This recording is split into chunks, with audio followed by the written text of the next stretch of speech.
Sociology Criminology Department. And we are here today thanks to DCSS, the DC Sociological Society. And this is part of our Sociologists for Social Justice panel. This is part one, and today we'll be talking about the role of sociologists in the face of the pandemic and the growing tensions with social inequality and injustice. We have a great panel tonight. We have a bunch of people from Howard University, and we are going to talk about our roles and responsibilities in various realms of sociology, especially regarding education. So I'm going to ask some questions probably until around 7:30ish, and then we can open up to discussion and Q&A, but feel free to ask questions in the chat while we're going as they pop into your mind, and I'll do my best to incorporate them. And then if everyone who's just not speaking could put their mics on mute while the panelists are speaking, that would be much appreciated. So we're going to start with introductions. I'll let the panelists introduce themselves for the most part. We will start with Dr. Britany Gatewood, and then JaQuon Epps, and then Anthony.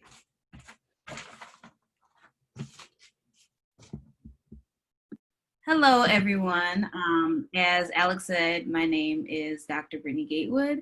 I am a recent graduate of the Howard University here in DC. And I've been on the DCSS Executive Committee for about a year and a half. But a little bit about me, I am currently a postdoc researcher with Albany State University, focusing on education. And I also am an adjunct professor at local schools, so Georgetown and George Washington and PG Community College. My research focuses on social movements. It focuses on incarceration and Black women. And I like to locate historically and currently, how systems of oppression, how Black women navigate systems of oppression, right, through collective and individual action. And so things that are going on right now are very much tied in with my research. But I'm gonna pass the mic over to the next person. All right, good evening, everyone. Can you all see me? Okay, just to make sure, because I was having some issues as well. I am JaQuon Epps, and I am a professor of sociology at Prince George's Community College. I started my academic career at Prince George's Community College, which is why I wanted to take it back home. Received my master's from George Washington University, and are looking to pursue a public health degree, a Ph.D. in the fall. My research too focuses on centering the lives of minority individuals and their fight against some of the systems of oppression that exist within our society, and exploring the ways that they navigate these systems of oppression and marginalization. My focus primarily is in health and wellness. So I'm glad to be here. Shout out to PG. Hey y'all, my name is Anthony Jackson. I am a PhD candidate, finally, at Howard University. I'm excited to be almost finished. Brittany, she's my cohort, she graduated, so I know that there's life on the other side. Thank you to that. So my research looks at, I feel like it's a mouthful, so I feel like every time I talk about my research, I always get to like, what's the core question? I always try to, I know that sociology, we have all of these abstract and philosophical conceptual terms, and I always try to give real world examples. So I think that when I started doing my research, I was trying to figure out why Black folks getting shot up on the street, what's going on? So my research looks at the interrelationship between the political economy and the need for Black labor in relation to state policy and state practice. So essentially, I'm arguing that Black people's relationship to capital's productive process is fundamentally changed. And so we are experiencing intensified forms of expression because of it. I have two areas of specialization, social inequality and criminology. And I also am an adjunct at PG. So yeah. Here we are. Great, thank you all for sharing. I'll start out with a pretty general question, but just what is our role right now as sociologists in this era, and how do we integrate social justice into our scholarship and our work? on just an everyday basis. We can start with Brittany again, and then we can move on to JaQuon and then Anthony. That's a very heavy question. I've been thinking about how to answer it, right? So what is our role as sociologists? So as sociologists, you know, we look at the social world. We look at our relationship with each other, the macro and the micro. And I think we need to, as sociologists, stand in some discomfort, right? So sociology has perpetuated white supremacy and patriarchy in a variety of ways. I previously going to Howard, I went to University of Michigan, the University of Detroit Mercy, didn't read many Black scholars. I think I had one African-American class, not sociology, that talked about Du Bois. And so, and my undergrad was in sociology, right? And so I think sociology in general as a discipline needs to look at where it's at. So Alden Morris, who is the current ASA president and those type of things, you know, getting a very stark look at the history of what sociology is, you know, to the discipline or how our research affects other people.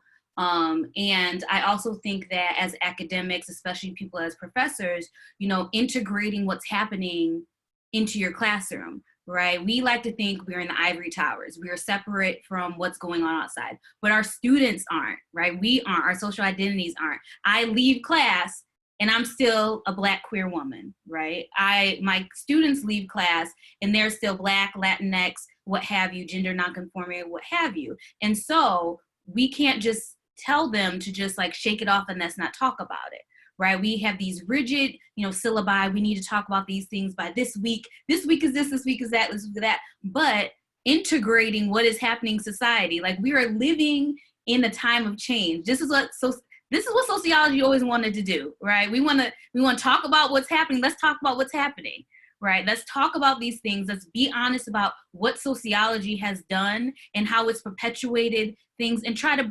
decolonize sociology, right? All the studies and things that come out of sociology, they're the ones influencing people on the Hill. They're looking at our studies that we do about Black and brown people, gender nonconforming, what have you, and that's what's influencing their policies. And so we need to look at, because we even see a lot of research has been retracted recently, right? Because it has racist or sexist or what have you. And so looking at what we actually have, what we've done in our past and confronting it and moving forward and know that we have a responsibility to the community. We research the community, we have a responsibility. We are not separate and apart from the community. I'm not separate and apart from my community. I go into the community. I do a lot of I'm very much a scholar activist, so I do a lot of things within community, and I don't leave my identities behind when I go there. And I also have the privilege of being a doctor, being a Ph.D., all these kind of things to bring what I know to the community and bridge those gaps. So I guess that's I'll pass it over to the next person. Well said, thank you. JaQuon? Yes, I want to echo some of the things that Brittany said, as she said so fiercely. I agree. I think that it's important that we restructure the way that we have viewed and used and rely upon sociology. I think in general, we have to kind of remind ourselves that it's important that we need to be listeners, right, and researchers, that we have to take into effect or take into context the things that people are experiencing, right?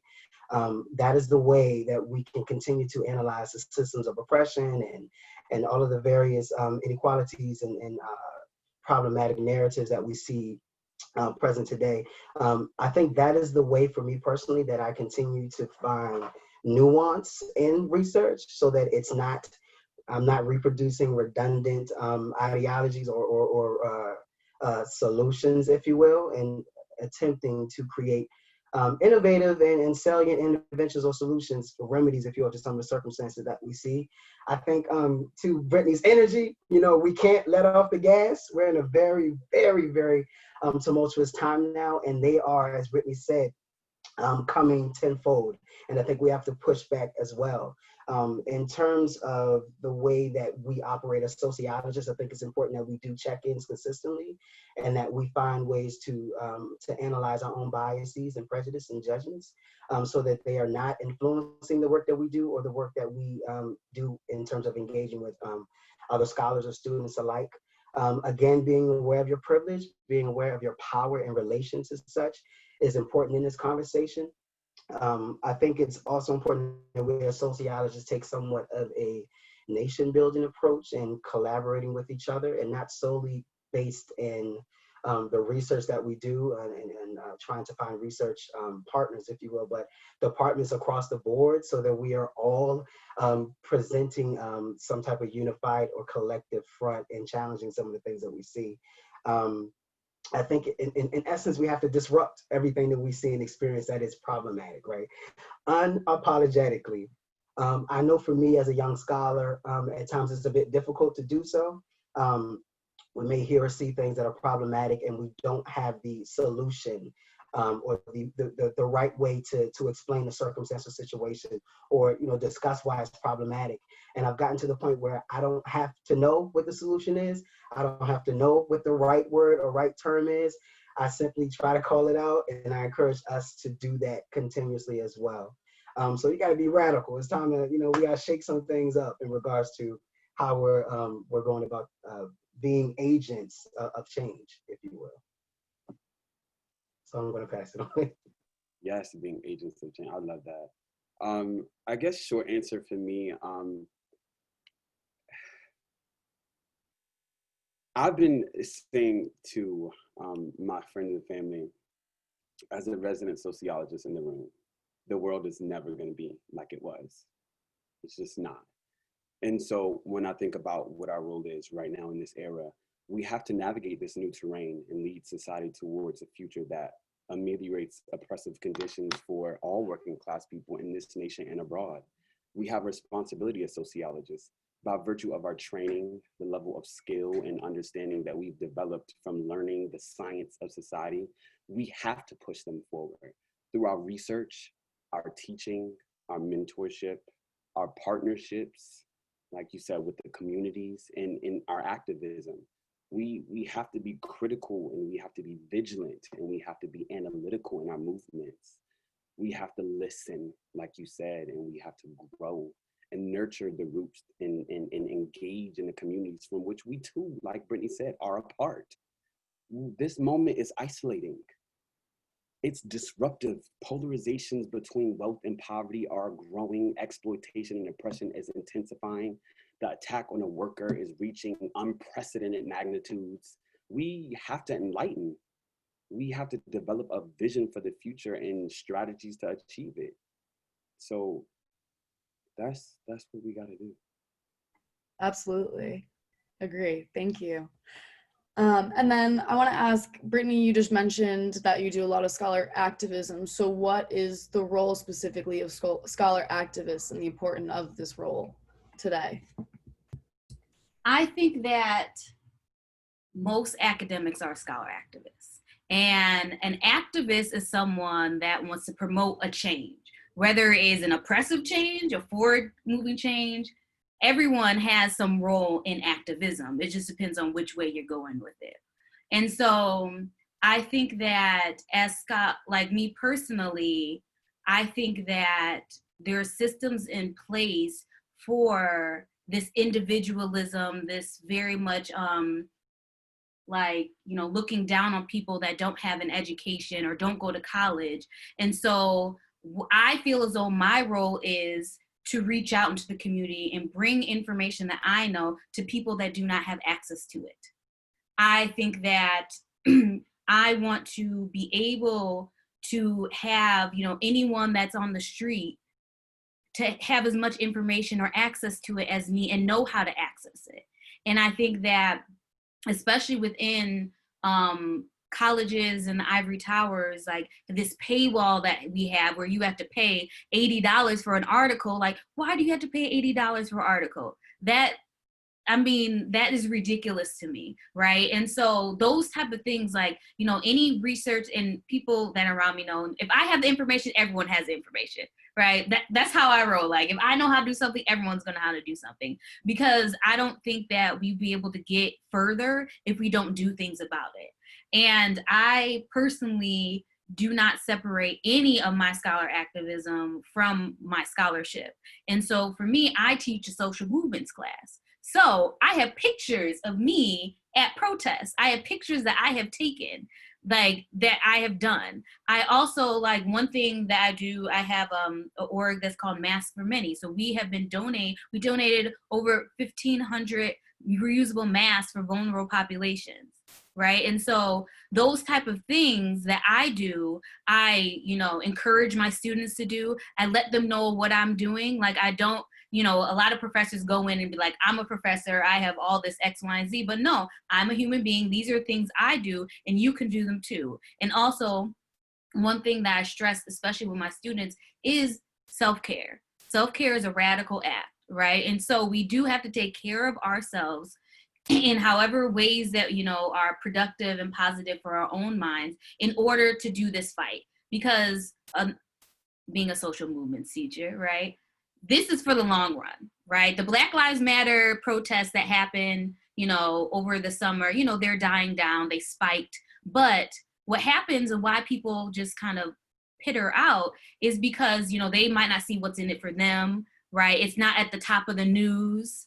They might get some concessions. The fact that maybe one police officer gets fired, then, you know, people kind of back off. But you see scholars that have been in this for the long run, it's ingrained in everything they do, how they teach, right? It's in their pores. Everything comes out as just like, how are we helping the community, right? And so I think that people have to realize, especially students, that this is for the long run. This isn't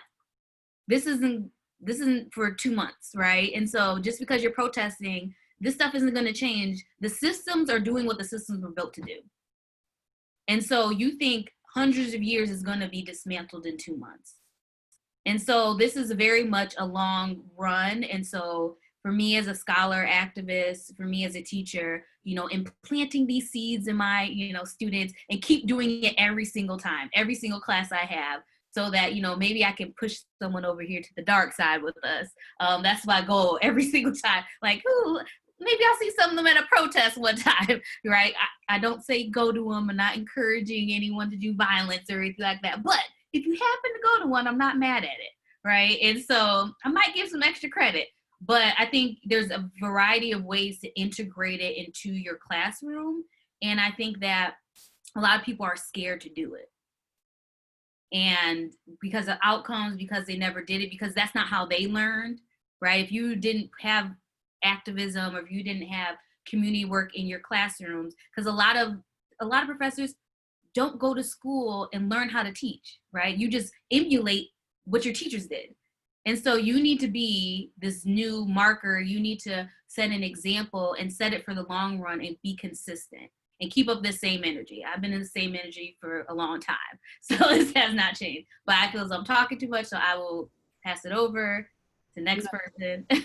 Thank you, Brittany. And I love that you mentioned like radical self-care and just self-care in general, because this is for the long run. So, and then JaQuon, you mentioned self-check-ins just about our privilege and our bias, but I was gonna ask you about the role of community colleges, as you teach at Prince George Community College, correct?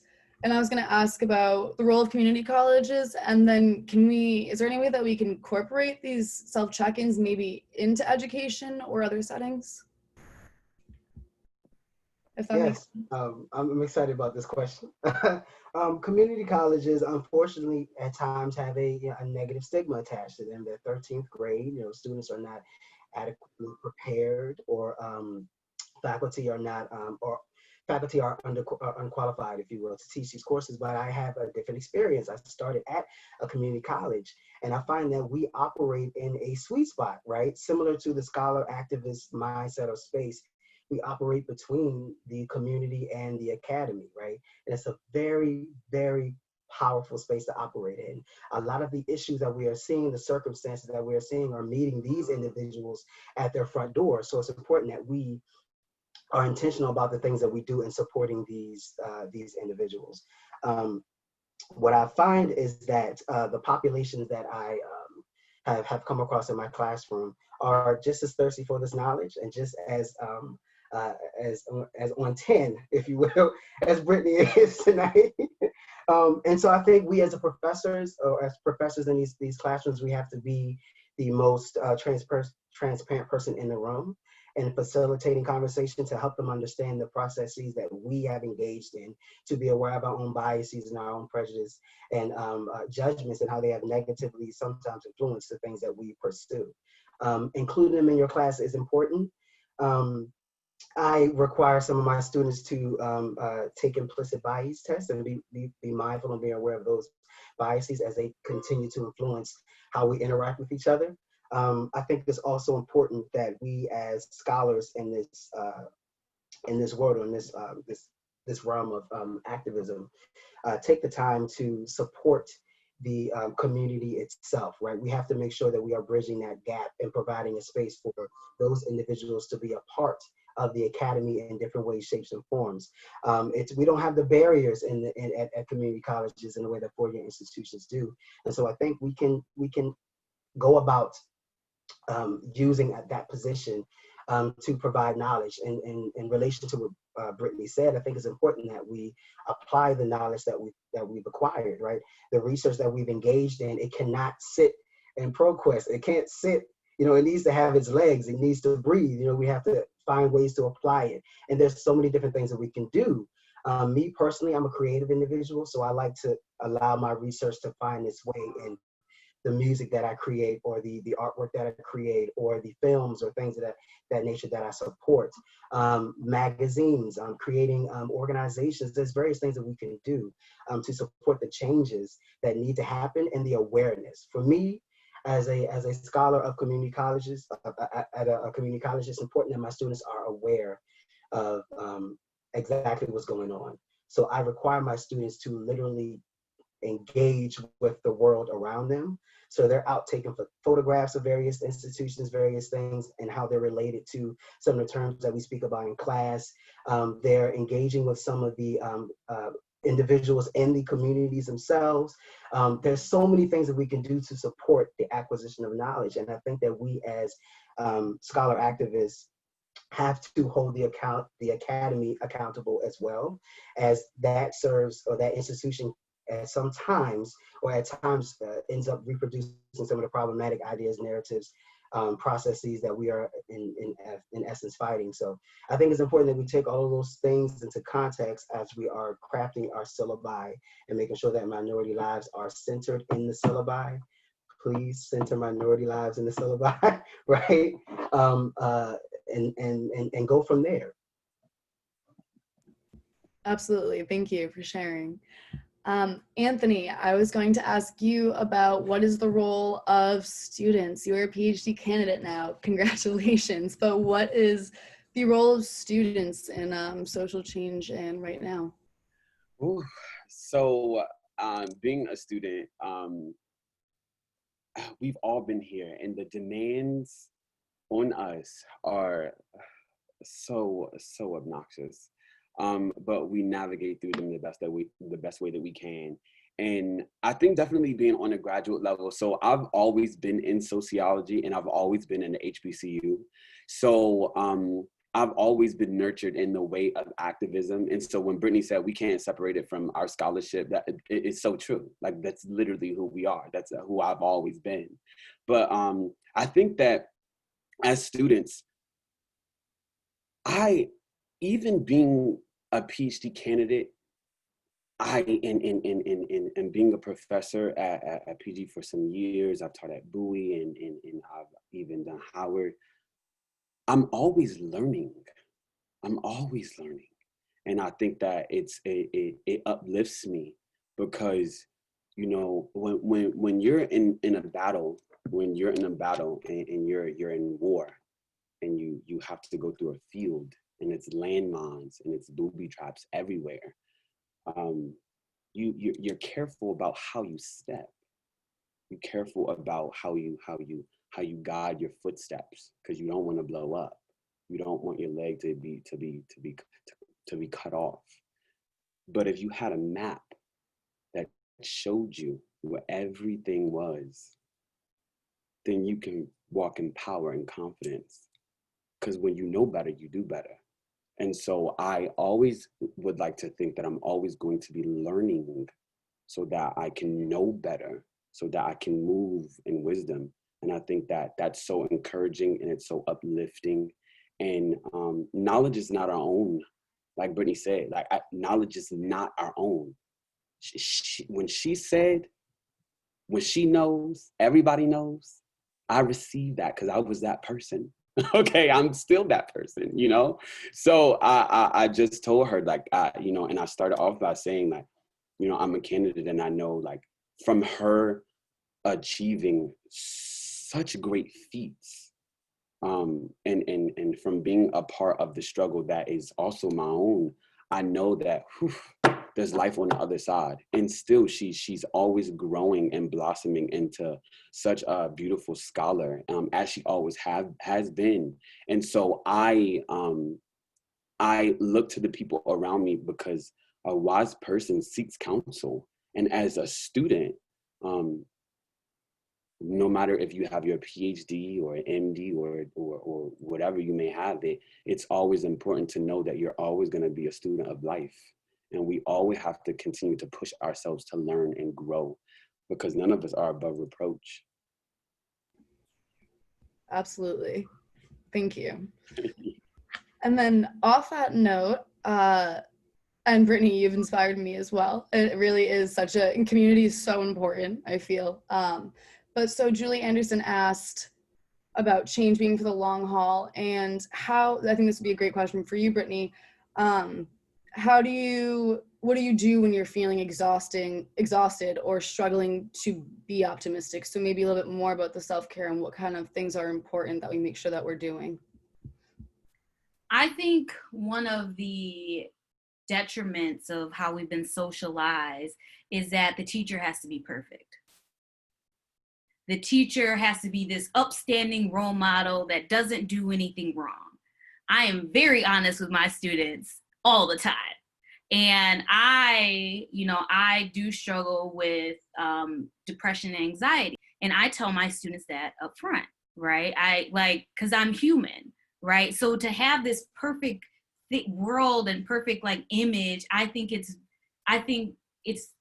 we can't live up to it, right? Especially in these times. And I think it also creates a barrier to students, right? Students don't feel as though they can approach you if you feel as though you're on this pedestal.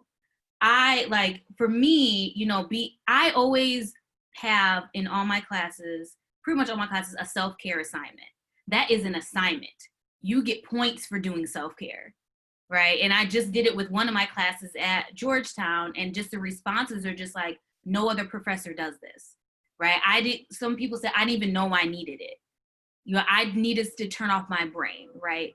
These assignments, yes, they're important, but students aren't going to retain absolutely everything you talk about, right? They're going to retain certain bits of information and have an overall of things that interest them. So they're going to pay attention more when you touch them in a way that affects their lives positively, right? And so my goal is not to, for you to regurgitate your information. No, it's the fact that, do you know how to critically assess the world, right? By the way I test, by the way I do assignments. That's what I want to come out of it. And so I, constantly feel exhausted, struggling. Like this past 2 weeks have been insane, just insane. And it's just a fact of you have to take care of yourself too. It's okay to cancel class. Your students aren't going to be mad at you. It's okay to take a breather, and it's okay to do things for yourself, right? One thing is if you don't do it, is the world going to end? 99.999% of the time, it's not going to end. So why are you stressing about doing this one thing? And so telling my students and being honest, okay, maybe, I have a lot to do, the thing with Breonna Taylor, has me feeling this type of way, or X, Y, and Z, and actually being human beings with them. I feel as though, our society just tries to put certain people above certain people, Like the only difference between me and my students is some years in a degree, right? But some of these students have a lot more experience of life than I do, right? Because I do teach at a community college too, right? There's people that aren't traditional age, right? And there's people that are 2 times older than me, right? And they have all this life experience. And it's just like, to me, they're struggling too. I'm struggling. We are all struggling. Let's just admit we all struggling. Like, we have never been in this type of pandemic. Then you have all these other, like, be honest, we are all struggling. Like, there's no person that's out here, you know, woo, the life is great. Like, maybe Beyonce, that's probably about it, right? And so it's the fact of, like, be honest with when you're struggling, and be honest with your students, and also encourage your students to talk to you. Because those students that you see aren't turning in assignments, aren't doing this, sometimes they're having issues, but they are scared to talk to you, right? This white coat kind of, you know, scared thing to talk to someone that they feel as though is above them, right? So reaching out to students that you see might be struggling, and also being very honest with them. You know, if my students ask me anything within reason, I'll answer it very, like, there's no point, like, there's no point in me hiding my feelings, right? You're still getting the information, and you're also seeing that I'm a human being, and I'm not this kind of just doll figure just regurgitating this information semester to semester. Thank you for sharing. I appreciate it. This next question is for Anthony. I was going to ask about what changes in research should we expect due to the pandemic, and how we can adapt and navigate. I don't know if you're still working on your research currently, and if you've had any challenges that you've had to face. And then also, along with this question, Dr. Shaw Taylor asked in the chat, how do we kind of go from being scholar activists to going into our research without bias? And I know that that can kind of go both ways, because I know there's some arguments that how could you possibly do that, but let me know what you think. Yeah, no, I definitely think to answers to both questions, I always remember I had to do, I read The Craft of Inquiry by Robert Alford.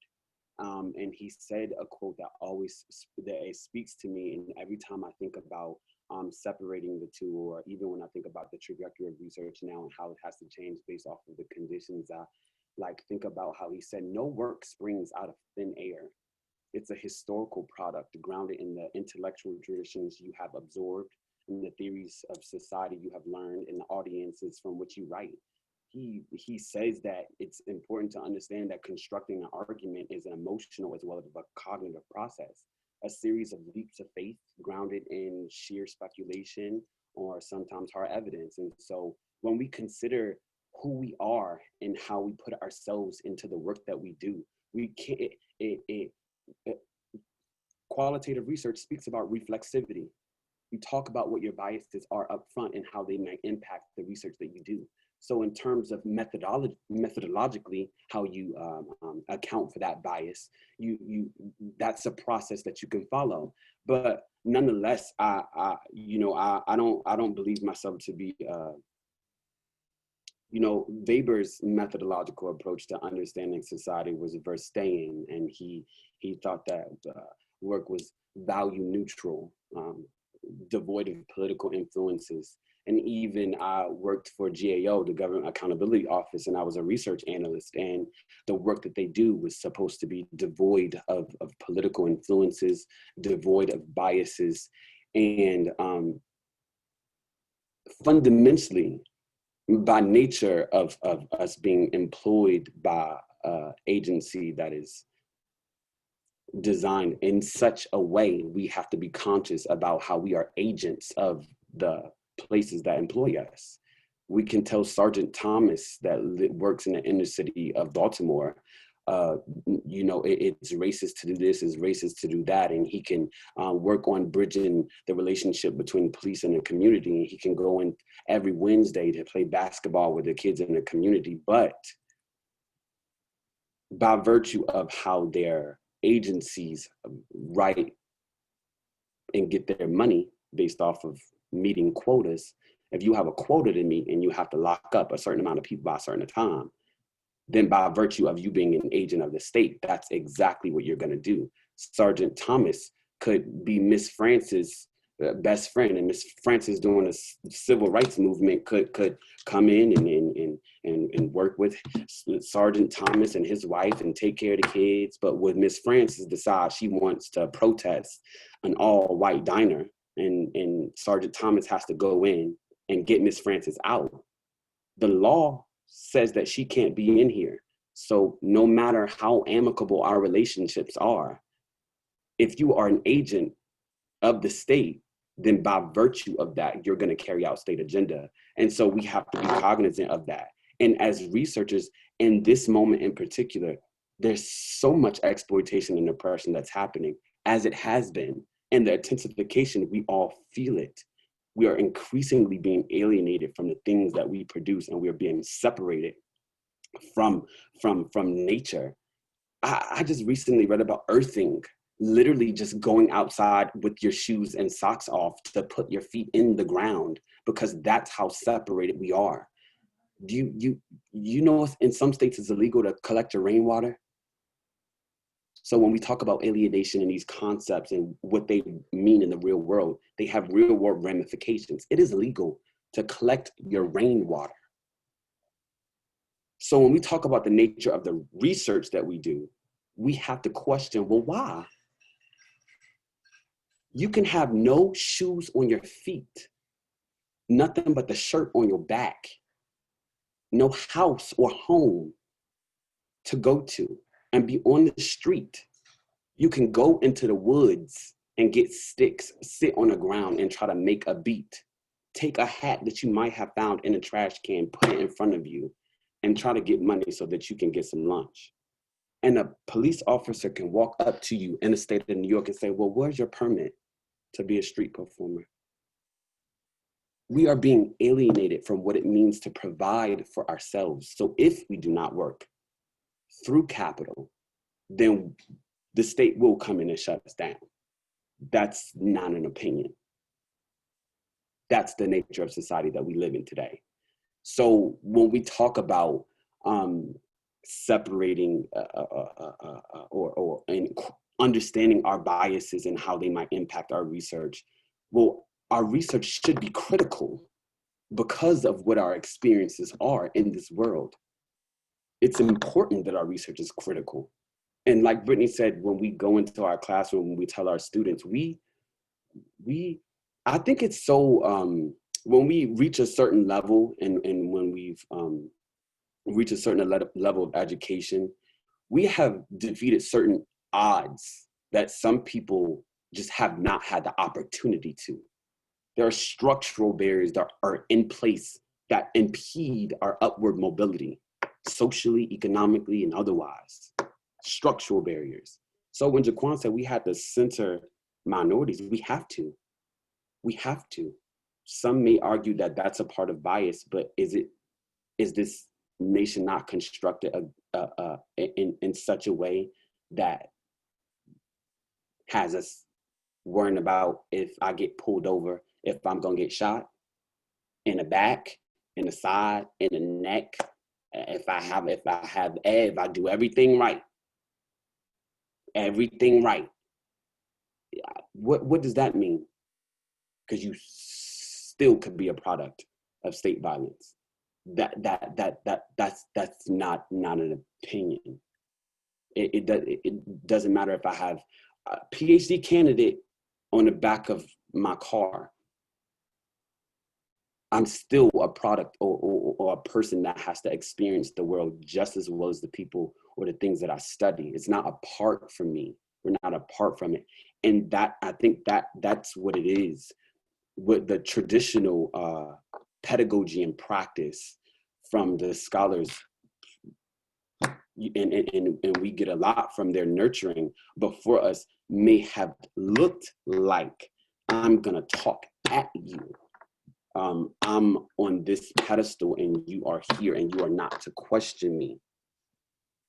The research that I do is just me studying you, and we take so much from the community and we leave them as they are, where they are, without giving to them, without nourishing them.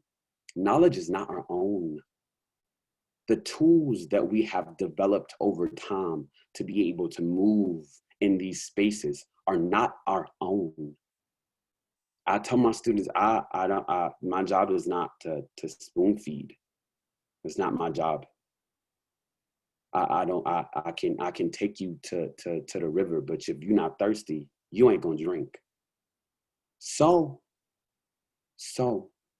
I want to give you the tools because you know your own analysis. You know it. You know your life. Everybody has individual struggles. Brittany, JaQuon, Alexandria, John, Lang, we all have our individual struggles, but we have a collective reality that we all experience.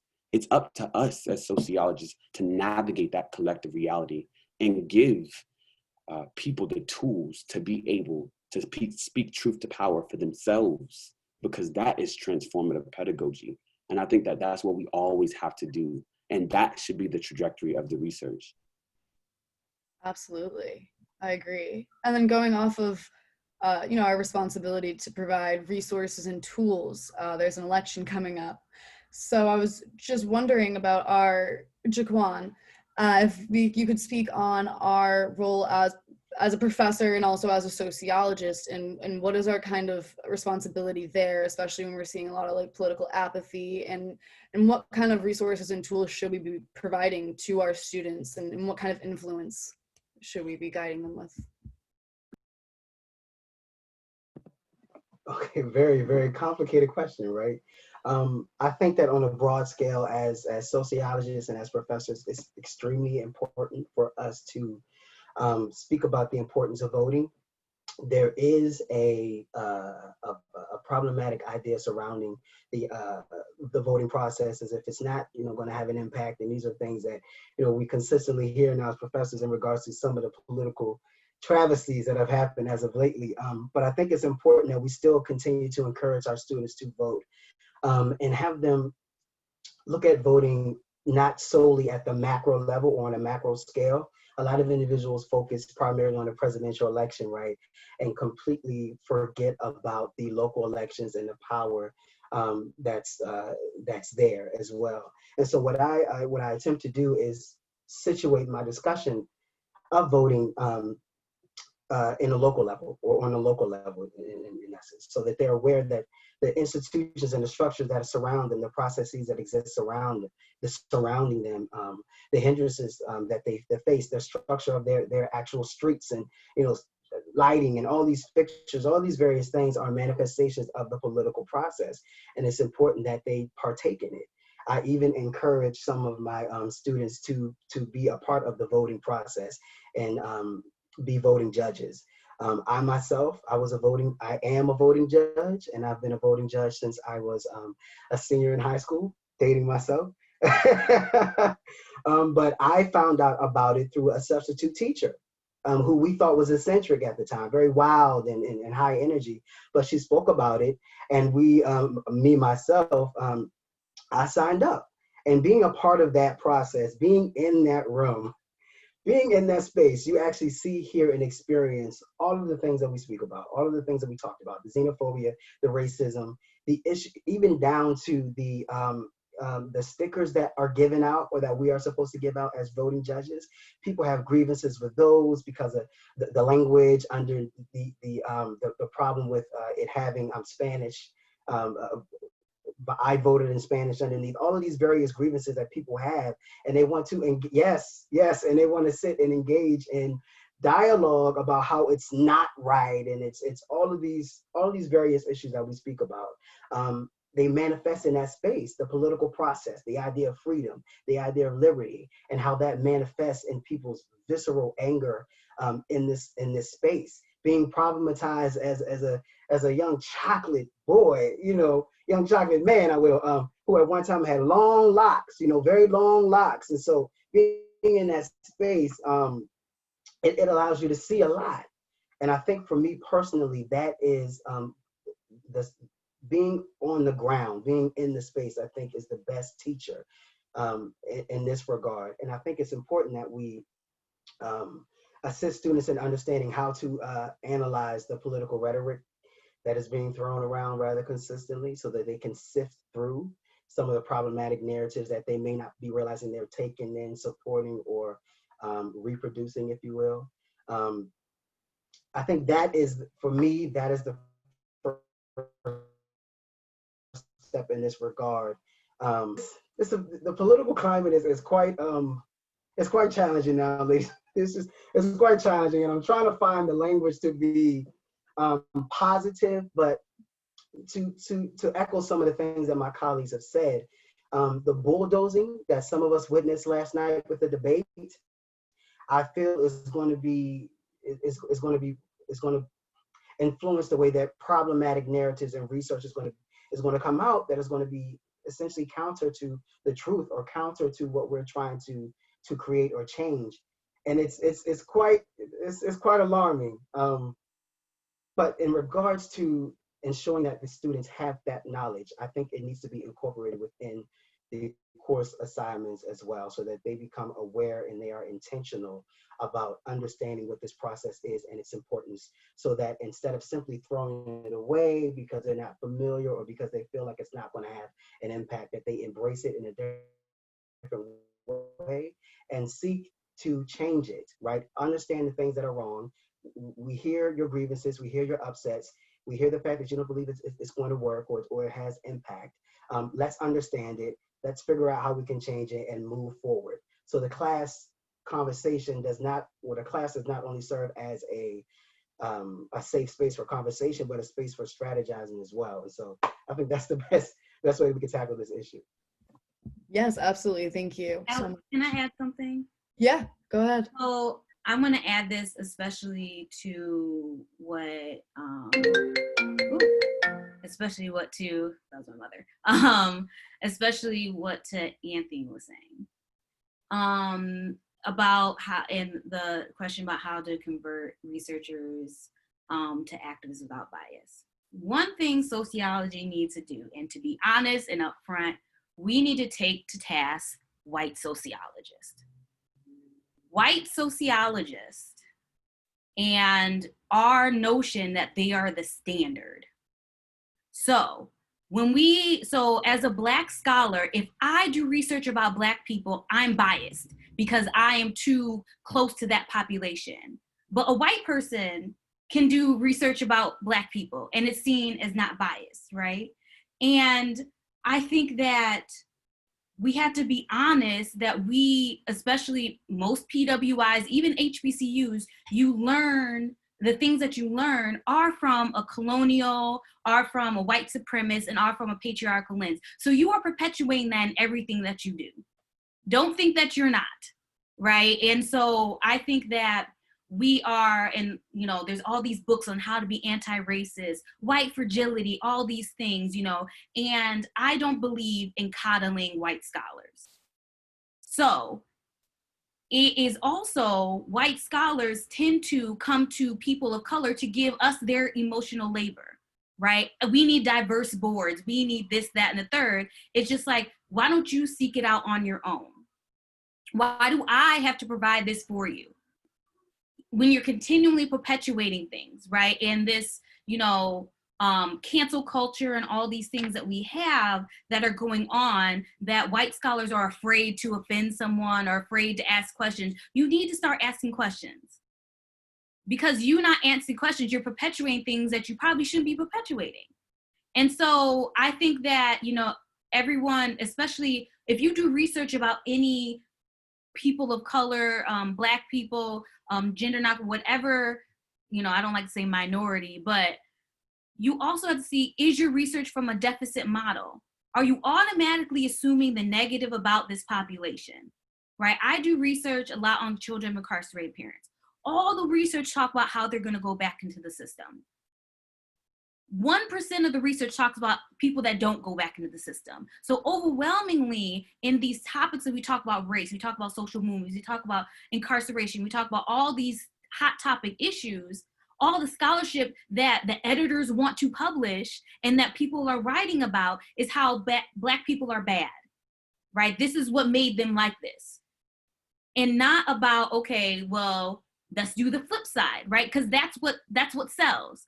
You don't have you know, these novels, these books, and all these things, like majority of these books are by white authors, right? What is it? 2% of sociology are Black women PhDs. And I think maybe it might be 4 or 5, I don't know all the statistics, that are Black men, right? But you're not publishing our work.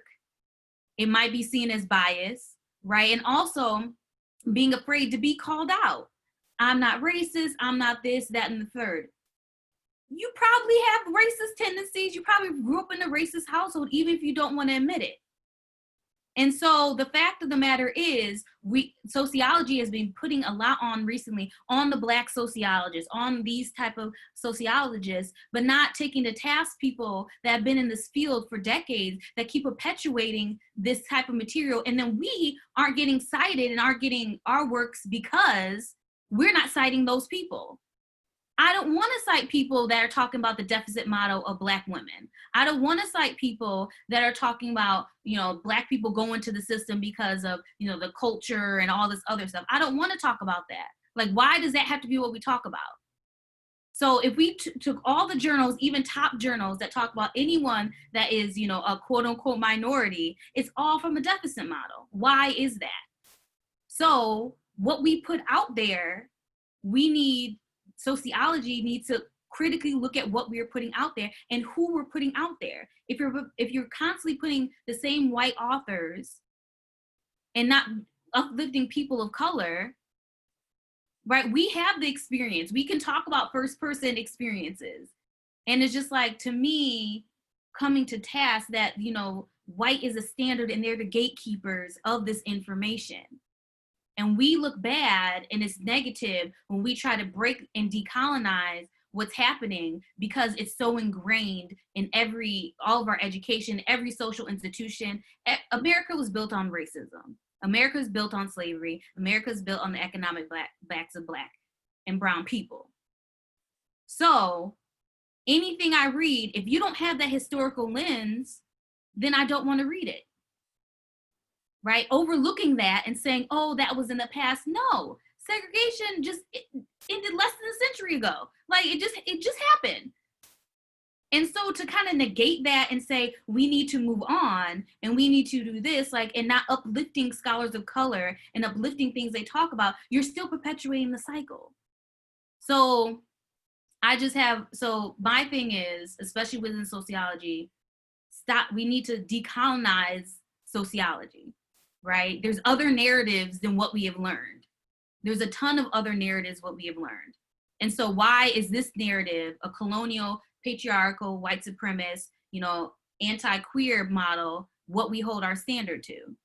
And people like me or scholars like Anthony or anything like that are quite radical, quote unquote, you know, blackballed, I'm probably on someone's list somewhere, but blackballed and all these other things because we want to talk about something different and it's not mainstream.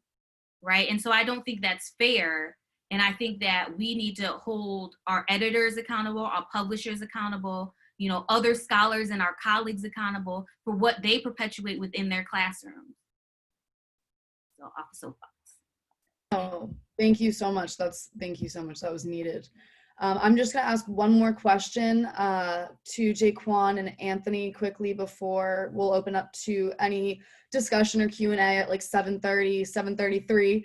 My last question, I just wanted to end with any suggestions or ideas about some immediate or long-term goals that we should prioritize as sociologists or just as people who care. We can start with JaQuon. Thank you. This is a complicated question, right? When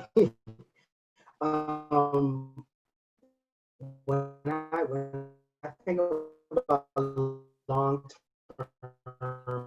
Wait, your internet's a little bit off.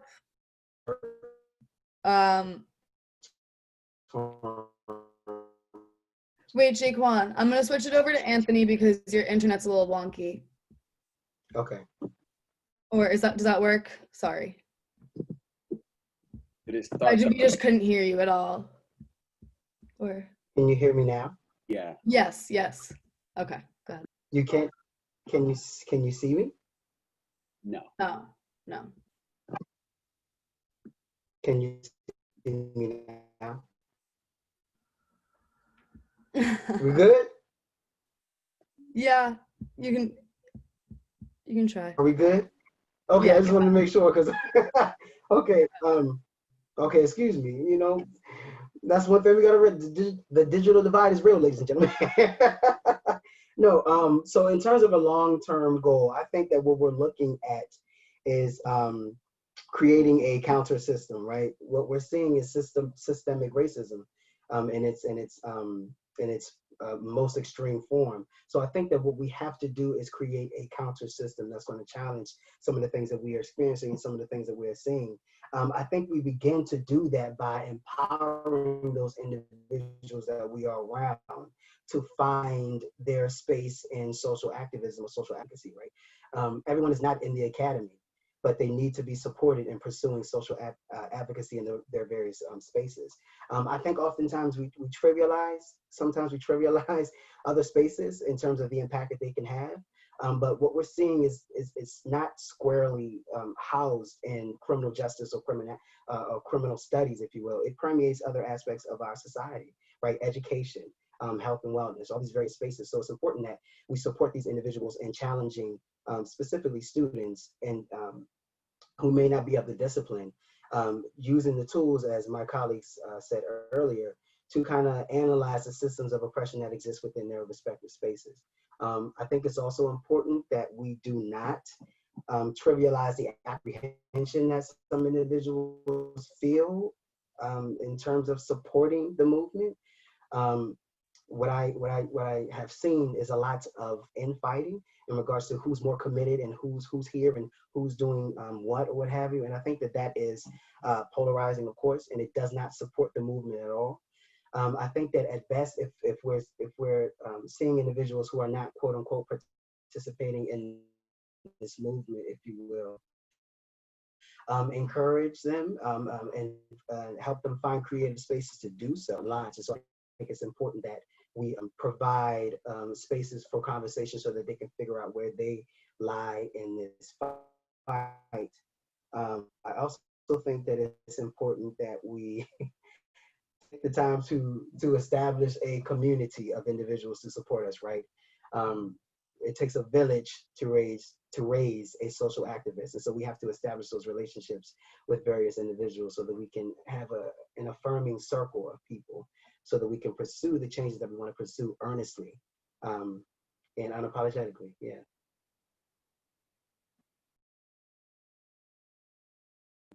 Absolutely, thank you. Yeah, Anthony, did you want to add? I mean, I couldn't have said it better. I mean, I just think that, you know, right now, one of my advisors always tells me, you know, we got to slow down what the exploitation and oppression and fascism that we are about to leap into. This is the birth of a new epoch is at its precipice. We're about to leap into a new society and a new system that is, like I said before, unprecedented in terms of its the nature of exploitation and attack on the worker. And so we have to figure out how to navigate this terrain. It is so important. And to do that, we got to have our ears to the ground. And like I said, the research that we do, and then right now being actively engaged in this this political process in the election, and knowing that it is not the end, but a means to an end. And the end should be a future that is for us all and not for the few. So that's it. Well said. Thank you. Does anyone have any questions for the panelists?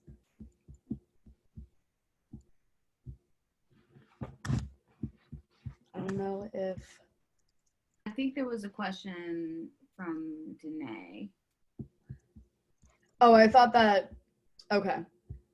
I thought that you pretty much covered that, but if we want, I mean, I was just saying, like, if anyone else wants to talk about it. Yeah. I mean, so Danae Bradley asked earlier if there are any words for older scholars who are, or just anyone who's complicit with reformist work, and if there are any words to be said to them, and if either of you want to take that question.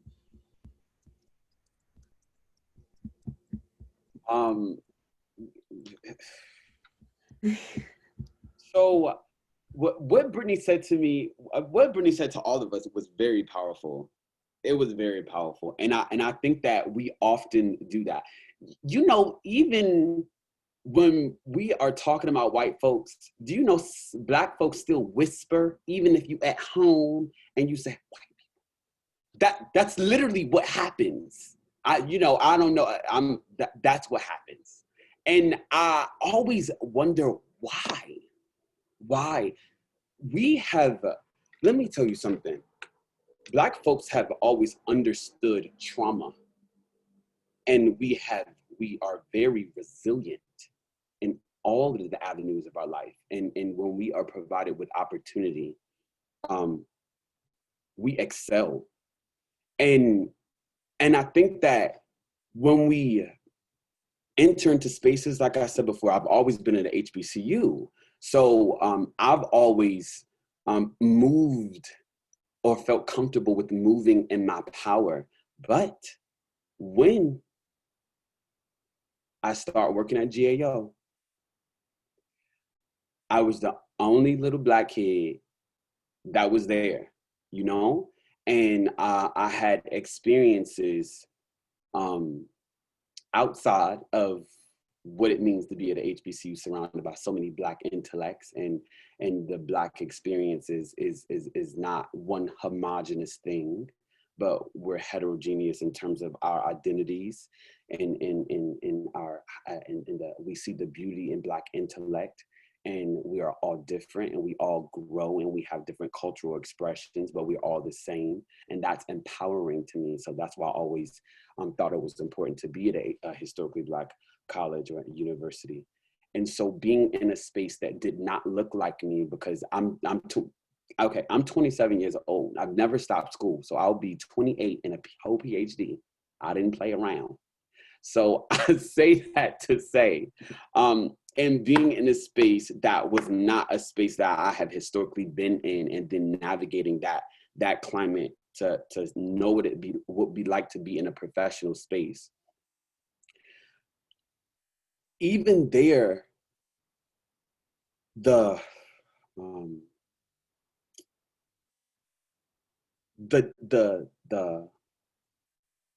apprehension to engage in certain things because of how I may look, even moving in my power,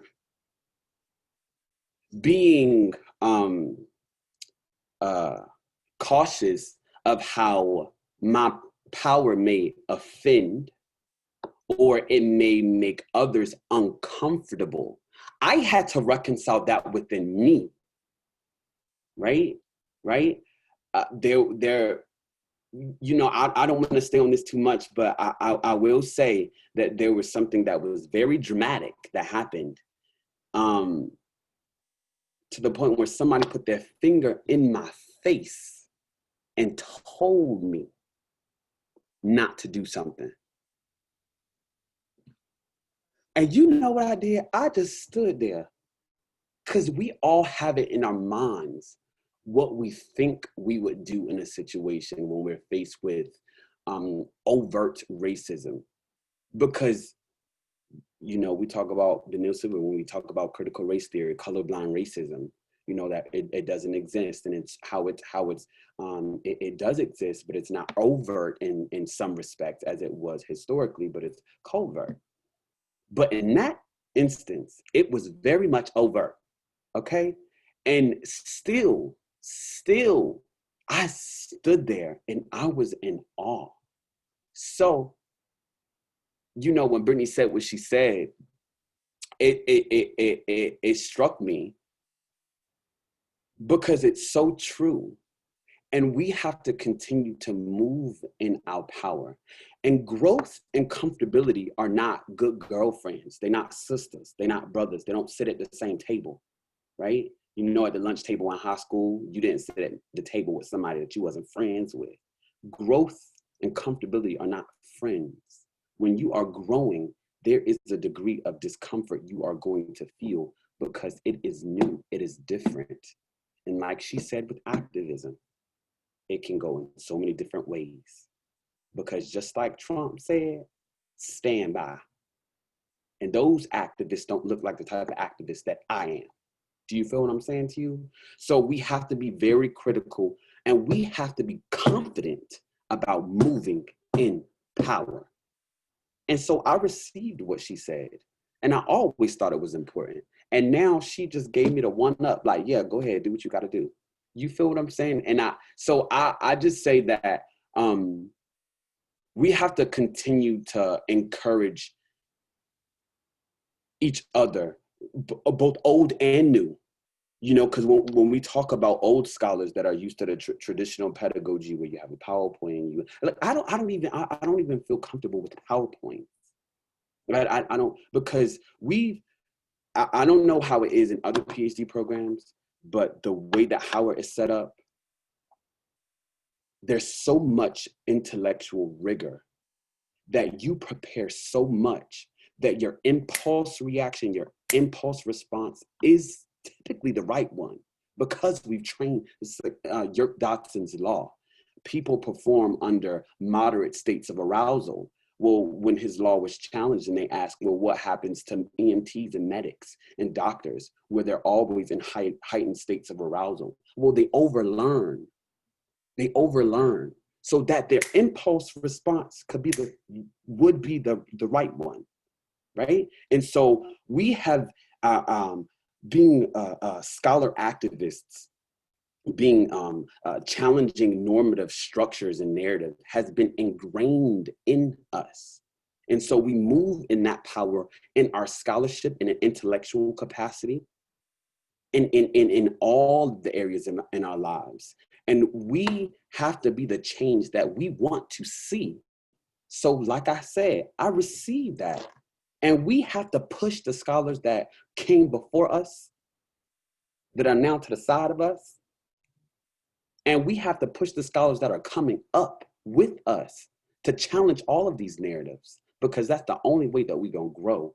And we have to make sure we're growing towards healthy, positive, egalitarian, and equitable ends, not towards ends that are part of the old ivory tower. It's not going to work because it no longer serves us. So. Mm-hmm. Can I add to what you're saying? Well, yes, Anthony. But also adding to what you're saying, especially going back to the question of these older scholars and reformists. Did those reforms work for you, right? Like, we have several Civil Rights Act, Voting Rights Act. We have all in the eyes of the law, we are equal. Those laws are decades old. Why are we still in this predicament? So what has the system done for you? The system put you in a rat race so that you are trying to, get this middle class dream that, this Protestant work ethic that we all been indoctrinated to do. But is it actually are you healthier, right? Are you, how's your mental state? All these other things. So it's just a fact of like, you're perpetuating things in a system over and over again that is built to tear you down. By the time that people go to retirement, they are mentally exhausted, emotionally exhausted, physically exhausted. So why are you trying to do this? Why are you trying to keep living a life that is perpetually pushing you down? And also, I know people, and Anthony talked about this, like, and JaQuon talked about this, like, people are scared to be in movements, right? They're scared. They don't like, oh, I'm not an activist enough. I'm not on the streets, everything like that, right? When I ask my students, why don't you go to protests? The number one answer is because they're violent.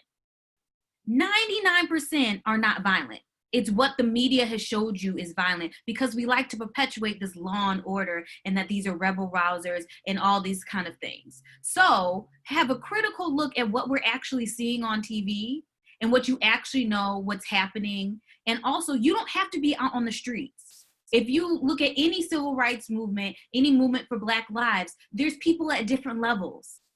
There's not everyone's in the street. There needs to be people, you know, on the hill. There needs to be people in the background doing X, Y, and Z. There needs to be mutual aid, giving people that don't have food. If you can cook for someone. If you have extra clothes, give them to someone, right? And so you're just, to have this title as an activist is not just because I had a sign and I was out here on the street and all this kind of stuff. The fact that you are helping people outside of the system get things that they need, that's a form of activism. The fact that you're actually tweeting and retweeting and do all these things, that's a form of activism. The fact that you are just balancing the books, that's a form of activism. And so older people that have been in the struggle, right, I feel as though they need to tell us and teach us, right, but also empower us, right? The students are the masses, right? Younger people are the first ones that get on the street and don't care if they're pepper sprayed, right? Those are the people that like excitement. We need to push them in the right direction. We need to guide them, right? Not be like, oh, those kids are doing X, Y, Z. No, teach them. Like, teach them to move forward, not just sit back and say, oh, I did my time, right? Like, I want to know what you did. I want to know what's successful, because the other side is doing things to hurt and kill us. So we have to match their tactics, or we have to even be better than their tactics, because you're worried about politics and you're worried about saving face, but there's some, you know, white militia on the street that won't be afraid to shoot me in my face. And so I think the fact of, you know, people have been playing it safe and we have been playing it safe, but it's getting, for Black and brown people, it's life or death. The rate of trans people that are being killed, the rate of Black people that are being killed, not just by violence, but by systematic state oppression and violence through healthcare, through education. Like, there's no way for us to win. So why are we trying to stay into the system where Black people have never won and aren't ever going to get ahead? We aren't ever going to be ahead. Someone in a capitalist, this is my Marxism coming out. In a capitalist society, someone always has to be at the bottom. So, in rant. So that's what I had to say about that. No, yeah, a lot of yes and agreeing in the comments. I love it. Does anyone have any other questions though? For anyone here? We have about 15 minutes left, so we have time for a couple. Can I just say that when the first stimulus check that happened, you know, I'm not going to go too deep into it. You pulled $2 to $3 trillion out of, I'm not going to say, well, I want to say they pulled it out of, you know, but you organized the resources of a nation. You organized the resources of a nation to pull trillions of dollars in a matter of 3 days. You like thought about it one day, and then the next 2 days, y'all was like, okay, well, we just gonna go ahead and do it. That much money.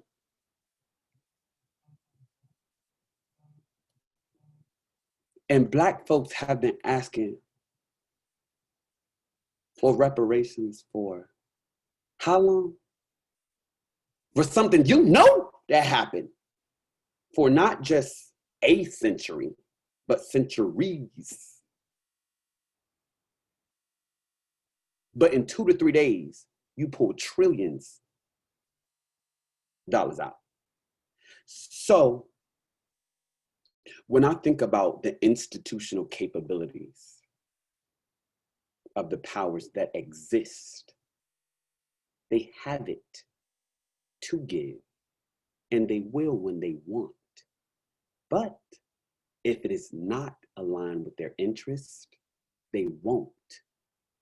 And they have shown us that, as they will continue to show us that. So, as it is the nature of the Declaration of Independence that was signed, that's right up in, I don't know if y'all ever been to the African American Museum, but it's right up there. And it says, whenever a government acts against you, whenever a government acts outside of your interests, they've already revolted against you. So it is your job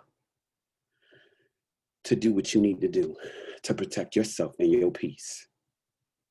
It's your prerogative. It is our prerogative to do that.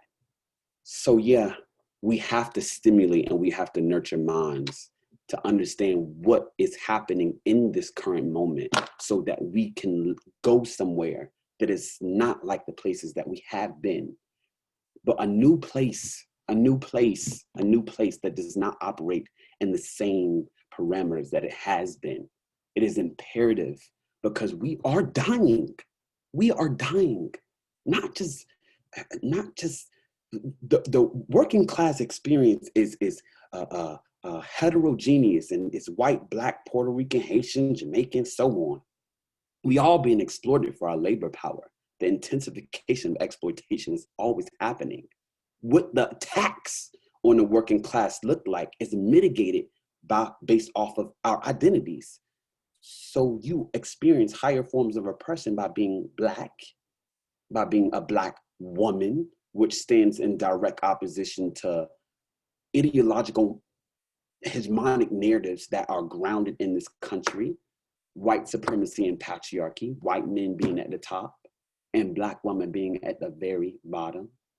So when we understand that we all are being exploited, and even though that some may get certain privileges than others, nonetheless, as society progresses and the polarizations between wealth and poverty intensify and increase, the crisis of capitalism is the crisis of labor.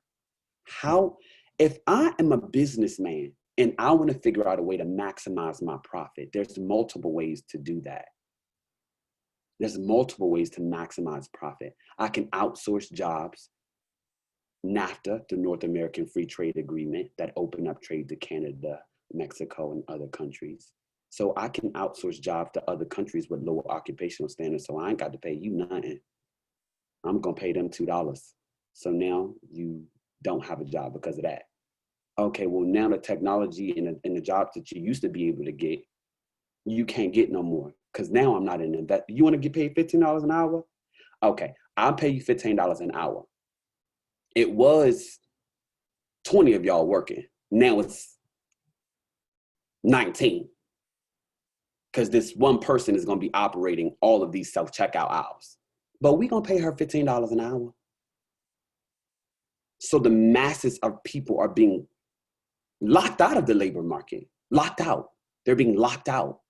Not because they just don't want to work, because the jobs are not available. People don't have equal access to education. People don't have equal access to opportunities. I have students sitting in the parking lot of Prince George Community College on their phones to be able to go to class. People don't have access. So when the narrative comes about how technology is replacing jobs, and the argument is, oh, well, they're creating jobs not at the rate that they're replacing them. That's one. And then also the types of jobs that they are creating demand a certain level of education that that working class people, the masses, don't have access to. You pull trillions of dollars in 2 days, 3 days. Look at the people that are dying. It looks a little bit too strategic for me.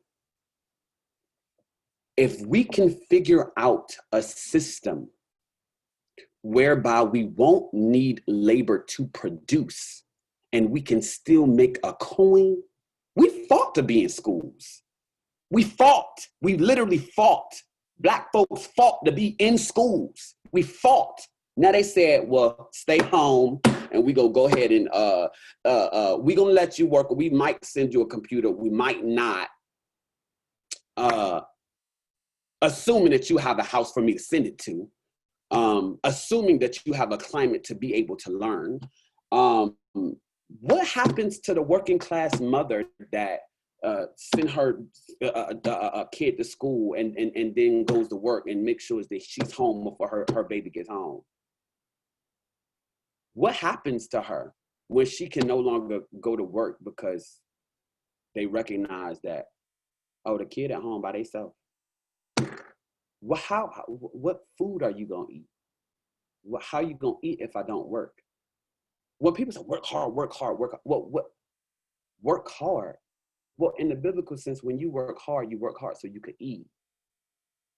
Even in the conventional sense, when we talk about the trajectory of society, hunting, gathering, horticultural, pastoral, agrarian, and this high technology, we don't work so that we can eat. We work so that we can get a coin.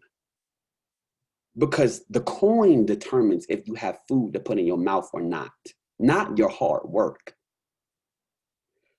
All of this is the nature of how the system is being constructed. So if I can push out labor, because the cost of a product is determined by how much labor power it takes to make it. So the cost of this iPhone, I got to figure out, okay, well, how much I got to pay this person to mine the product? How much I got to pay this person to sell it? Okay, well, what if I can cut all y'all out? All that profit goes to me. So let me invest in technology that's going to do just that. It's not my opinion. It's strategic. I'm telling you how much your labor is worth. I'm telling you how much it is for you to teach. I'm telling you how much you're worth. How much it is for you to work at McDonald's. I'm telling you how much you're worth. And if you don't like it, okay, go get another job. Let them tell you how much you're worth if you think you're worth more. You telling me how you quantifying my blood, sweat, and tears? You quantifying me dealing with anxiety and depression? You telling me how much I had to struggle, how much all of that, you telling me that? And this is the system that we in? No. It's not for us. And it never has been. And we have to figure out a way where it will be. And we have to make it so. So I think that the activity that's going on right now in the streets, like Brittany said, has to be nurtured. There's a difference between resistance, reform, and revolution. They all look different. They all look different. And if resistance is not organized towards an end, if we do not create a vision for the future and create strategies to get there, the bus boycott was not, Montgomery bus boycott, that wasn't just by chance. They planned that. It was strategic. It was very strategic. And we have to be strategic in all of our movements. We have to. Because like Brittany said, our lives depend on it. Our lives depend on it. So yeah, that's all. That's what I had to say.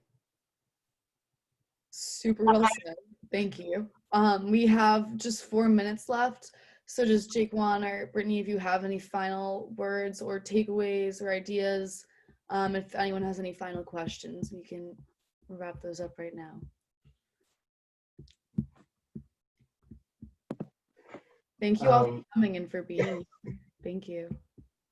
Pastor Yes, oh, Anthony for Prez. Oh yeah, I just wanted to say that thank you so much, Alexandra, for organizing this, and thank you to the panelists for an engaging conversation. Yeah, thank you all so much. Thank you. Great job, everyone. And I just want to say, like, if y'all are for the movement, you know, don't hesitate to reach out. Like, you know, this, I think, especially, this doesn't stop here. Like, just because we had one event, like, we need to work together and go forward. So, you know, that's not, let it stop there. That's my, you know, organizer hat coming on. Like, we need to keep it going, not just stop with this conversation, but keep it going for the future, because it's life or death for many of us, all of us at this point. So we need something to change. Absolutely. I'm gonna put my email in the chat if anyone wants to reach out with any questions.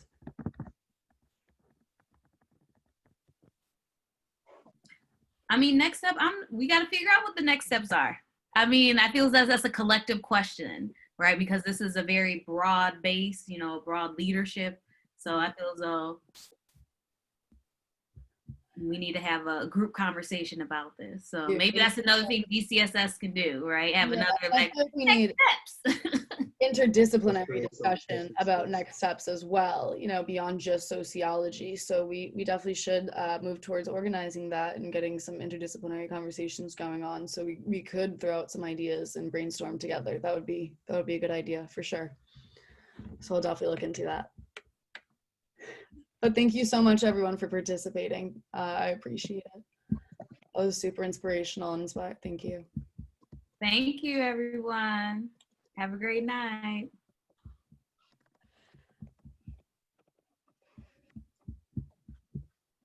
Alexandra, does everybody have access to our email?